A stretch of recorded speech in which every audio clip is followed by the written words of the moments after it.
A blessed day mga ka-truth seeker. Welcome po sa Unlearn Error, Spread the Truth. This program has two purposes: that we may unlearn humanistic views, Arminianism, and that we may spread unpopular but biblical apostolic doctrine. So Teriology po tayo, the study of salvation, obedience saved is error, part 6 na po tayo. Na-discuss na po natin ang 7 reasons why obedience saved is error. Number 8 na po tayo. Why obedience saved is error, mga ka-truth seeker? Because what Christ has done saves, not our obedience. Ang pagliligtas ni Jesus sa kriminal, mapaggawa ng kasamaan ng walang anumang nagawa o nasunod na kautusan man ni Moses o ng Diyos, ay nagpapatunay na nakabase ang kaligtasan natin hindi sa obedience, kundi kay Jesus na nagliligtas. Katulad ng kriminal na kasama ni Jesus sa krus ng Kalbaryo na iniligtas niya. It is not about what we have done, but what God and Christ has done on the cross. 1 Corinthians 15, 1-4, the gospel of the good news. Isaiah 53 verse 4, napakalinaw po. Dinala ni Jesus ang ating karamdaman. Dinala ni Jesus ang ating kapanglawan. At hinampas siya ng Diyos, sinaktan siya ng Diyos, at siya ay nagdalamhati. Isaiah 53 verse 5. Si Jesus ay nasugatan dahil sa ating mga pagsalangsang, pagsuway, rebellion. Siya ay nabugbog dahil sa ating mga kasamaan, iniquities. Ang parusa ng tungkol sa ating kapayapaan ay nasa kay Jesus. At sa pamamagitan ni Jesus ay tinanggap niya ang mga latay. At nagsigaling tayo sa ating kasamaan at kasalanan. Isaiah 53 verse 6. Pinisan sa kaniya ng Panginoon ang kasamaan nating lahat. Nilikom ng Diyos ang lahat ng kasamaan alang-alang kay Jesus na nagsakripisyo. Hebrews 9:22 mga ka-truth seeker. Halos masasabi kong lahat ng mga bagay ay nililinis ng dugo at maliban na sa pagkabuhos ng dugo ni Jesus ay walang kapatawaran sa ating mga kasalanan.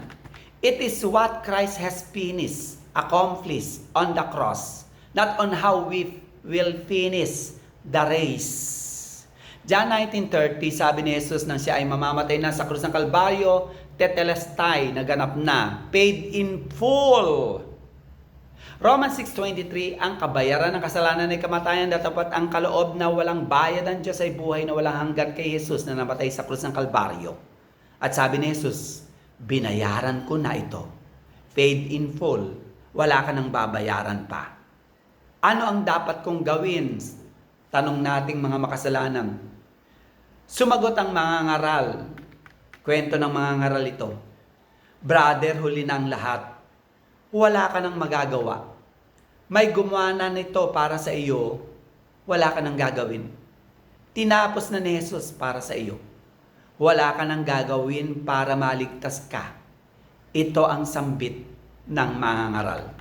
Ang Biblia ay sumisigaw na walang kakayahan, walang magagawa at walang mabuting gawa, walang obedience natin na makakapagligtas sa atin.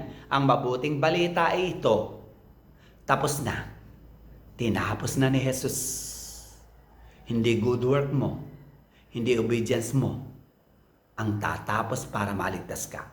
Ayon kay Ray Pritchard, kung binayaran na ni Jesus ang lahat ng kasalanan natin para maligtas, ano pa ang babayaran natin? Kung ipinagpipilitan natin na mabayaran natin ang good work o obedience natin ang kasalanang nagawa natin, so lalabas na hindi kumpleto at hindi na kumpleto ni Jesus ang pagbabayad sa kasalanan natin. Why obedience saves is error, mga ka-truth seeker? Obedience to the law as means of salvation is believing another gospel. Galatians 1:6. Ako'y namamangha na kay dalin yung nagsilipat sa ibang ebanghelyo, mga nasa loob ng church. ang ebanghelyo ng Kristo plus pagsunod sa kautusan ni Moises, ito yung ibang ebanghelyo. Kasi hanggang ngayon nababalitaan ko, sabi ni Pablo, na kayo ay kumakapit sa pagtutuli sa kautusan ni Moises, partikular ang pagtutuli. Galatians 2:1-14, na makakapagligtas sa inyo. Christ plus pagtutuli, maliligtas kayo. Mali yan. Galatians 1:8, datapat kahit kami man o isang anghel man mula sa langit ang magturo, na mangangaral at magturo ng ibang ebanghelyo sa inyo na iba sa aming ipinapangaral. Kung may nagtuturo sa inyo, Kristo plus good work, Kristo plus obedience to the law, particular na ang pagtutuli, ay matakwil. Huwag niyong tanggapin. At number 10 reasons kung bakit, mga ka-truth seeker, ang obedience save is error. Because obedience to the law as a means of salvation renders grace and Christ's death useless. Galatians 2:21, hindi ko niwawala ng halaga ang biyaya ng Diyos. Sapagkat kung sa pamamagitan ng kautusan ay ang katwiran, meaning, kung ang pagiging matuwid natin ay nakukuha sa pamamagitan ng pagsunod natin sa kautusan, partikular na ang pagtutuli, Galatians 2:1-14, ay sinasabi natin na ang kamatayan ni Jesus ay useless o walang kabuluhan, valueless. Number 11 reason why obedience save is error.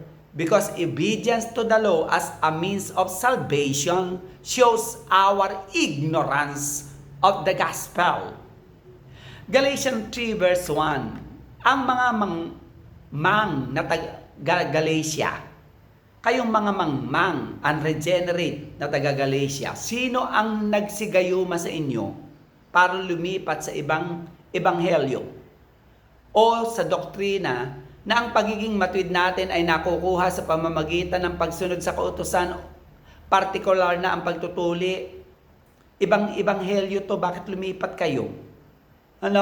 Nasa harapan ng inyong mga mata ay si Kristo ang ebanghelyo, na napako sa krus at maliwanag naman itong naihayag. Ang redeeming grace ng anak ang nagligtas sa atin. Ang reason kaya tayo na justified at naging anak ng Diyos in eternity pa.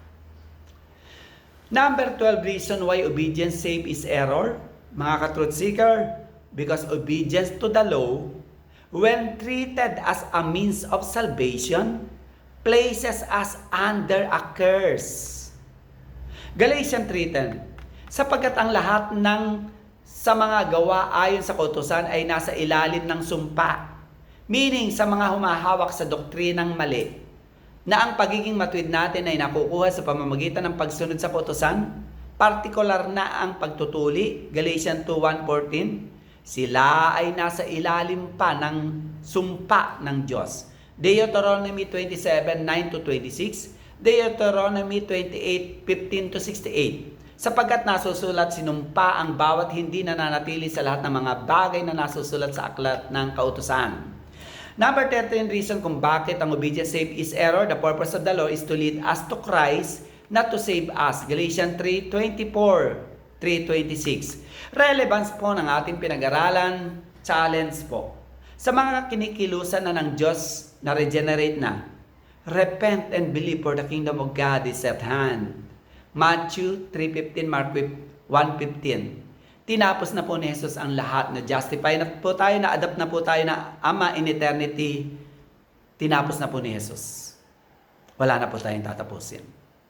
Ang kailangan na lang po natin ay sumagana sa paglilingkod, as encouragement. Summary statement po ng ating pinag-aralan, what Christ has done saves, not what we have done. To unlearn error, spread the truth, you may connect with us, like, follow, and watch, and subscribe. Good day, and God bless po sa ating lahat.